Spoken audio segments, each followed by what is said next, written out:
Team Sonic Racing is a title that I have been keeping an eye on ever since it was announced at E3 in 2018. At that time, it was to be released around that year's holiday season, however, it ended up being delayed until it eventually came out on May 21st, 2019.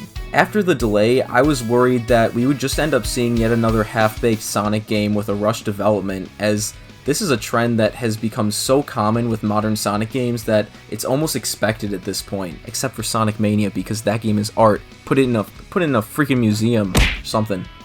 With that in mind, does Team Sonic Racing follow that trend of mediocrity that Sonic fans have practically come to expect? Well, no, it's actually pretty fun, but there are some ways that I think it could be improved. So let's talk about Team Sonic Racing.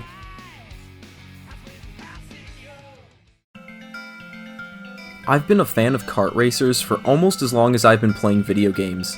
Like most people, I got my first taste of this genre with the Mario Kart series, and soon after that I moved on to games like Diddy Kong Racing, F-Zero, Snowboard Kids, and even the first couple of Sonic racing games from the PS3 and Xbox 360 era.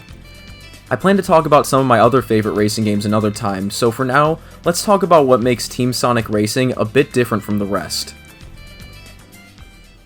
Team Sonic Racing's uniqueness factor is right there in your face from the moment you read the title. This is not just any old racing game, this is a team racing game. And what makes team racing any different from a regular old kart racing game? Well, most of the time, your success depends on how well your team works together and not just how skilled of a racer you are on your own. The way it works is that each race has a total of 12 racers. Those 12 characters are then divided into 4 groups of 3. Within each team, you have a speed racer. No, not that one. I mean a character whose strengths are their tight handling and high top speed.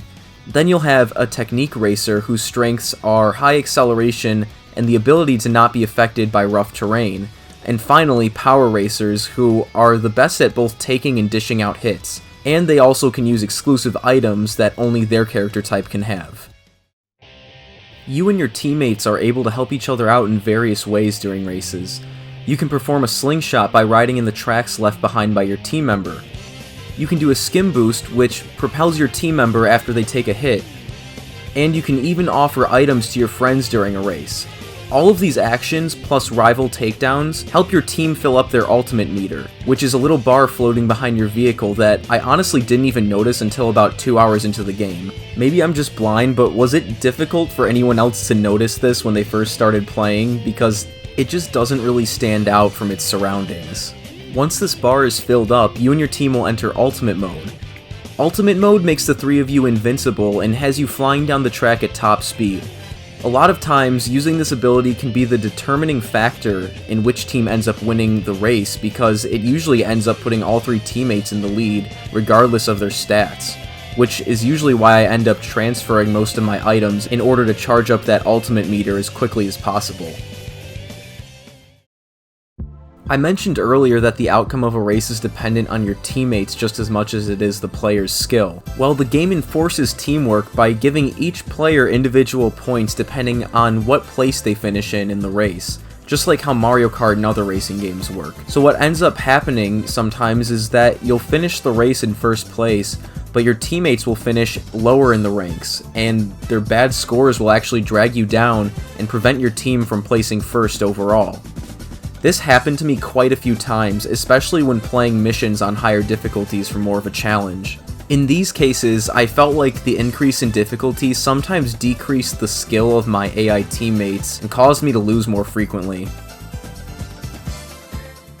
Team Adventure Mode is where players can choose to partake in this game's story. Not that a racing game really needs one, but I guess it's nice that it's there for, you know, those who are into that. I'm not going to try to pad this video out by going over the story of this game, so I'll just tell you right now that it does not really do anything to grab the player's attention. There's nothing more than a text box that you can choose to read before each mission, and I didn't even realize that the option was there until Chapter 5, when I accidentally hit square instead of X, and Tails started talking to me. It appears that this was an oversight because now after the game's 1.02 update on PS4, the X button now starts the mission with story dialogue and the square button skips the dialogue, which makes sense and feels a lot more natural. The story is presented through nothing more than talking heads and text boxes, and the only cutscene in the game is the one that plays before you see the title screen. So overall, the story leaves quite a bit to be desired. Team Adventure Mode has the player going from level to level, mostly doing regular races. There will occasionally be some extra challenges like collecting a certain amount of rings, or passing through goals, or destroying a certain amount of enemies, all within a time limit.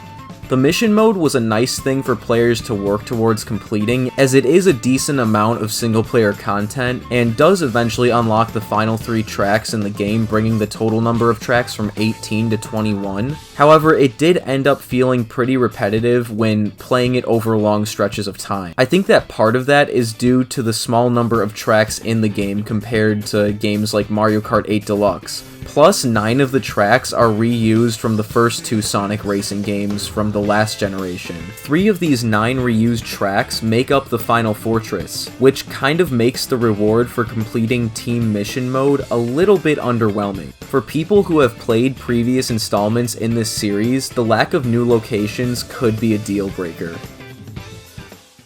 Other than those 3 unlockable tracks after completing the mission mode, the only other objective to work towards in the game is collecting all of the parts for each character's vehicle. The way this is done is by using the credits earned after each race to purchase capsules that randomly contain vehicle parts for each character, themed color schemes, horns, decals, and items that can be used before a race.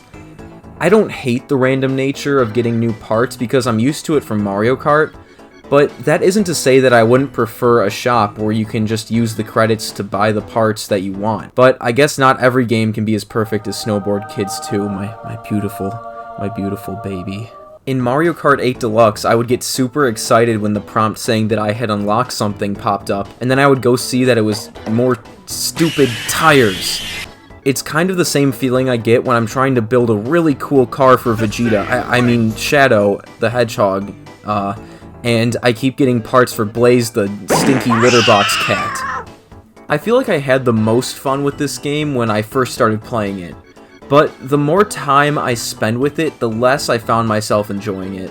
The small number of tracks is probably my biggest issue with the game, especially when making my way through the single player missions because you end up playing the same tracks over and over again. That, combined with the fact that 9 out of the 21 stages are reused from the previous 2 Sonic racing games, is just kind of lame. I could forgive the reuse of old tracks if they were given the Mario Kart treatment where they were completely reimagined versions of old tracks that are made to feel completely new, but in Team Sonic Racing, the reused tracks are just the basic structure of the original location with a fresh coat of paint slapped on. Mario Kart 8 handled its retro tracks the right way by completely rebuilding them from the ground up while keeping the theme and general idea of their inspiration intact. Also, another thing that began bothering me more the more I played the game was the general feel and handling of the vehicles when compared to other racing games. The way they control just feel very lightweight and flimsy. In Mario Kart, characters feel like they really had weight to them, and I guess that makes sense because weight classes are a thing in Mario Kart.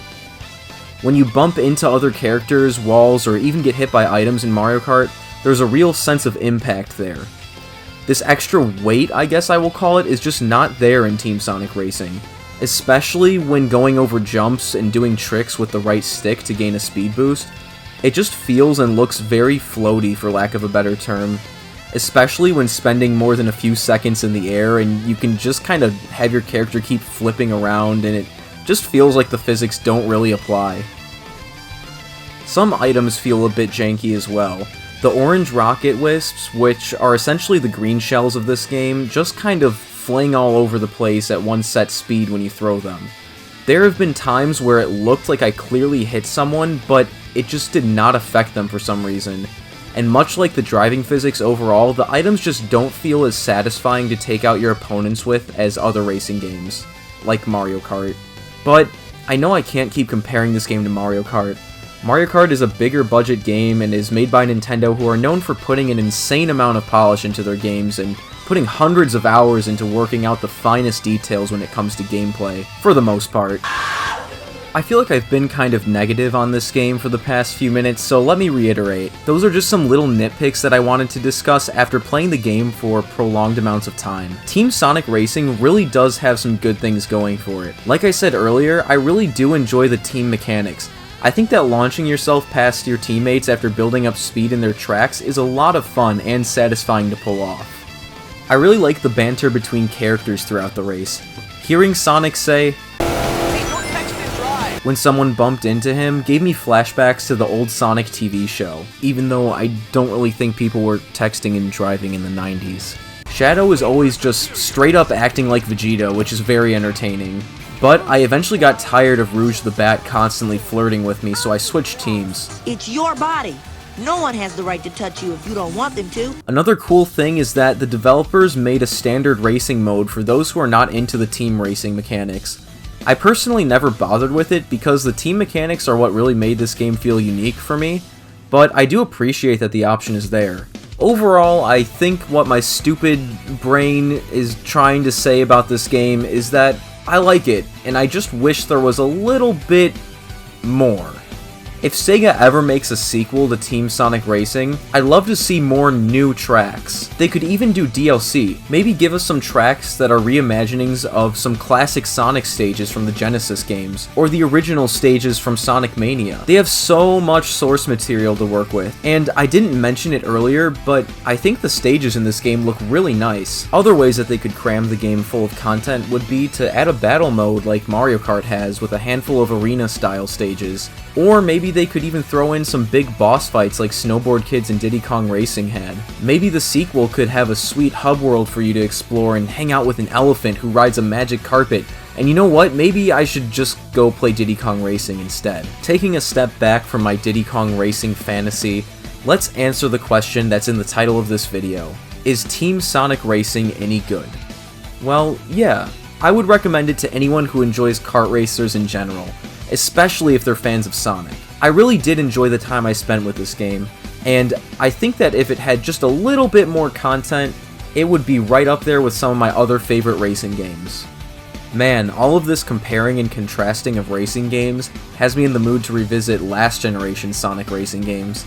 I might take a look at these in a future video once I get the proper recording set up to capture PS3 footage. In the meantime, feel free to follow me on Twitter at SuperSamBams, and check out my Twitch if you want to get my live reactions to games I plan on making videos on in the future. Links will be in the description for all that stuff. Also, consider subscribing because it honestly lets me know if I should keep trying to do stuff on YouTube.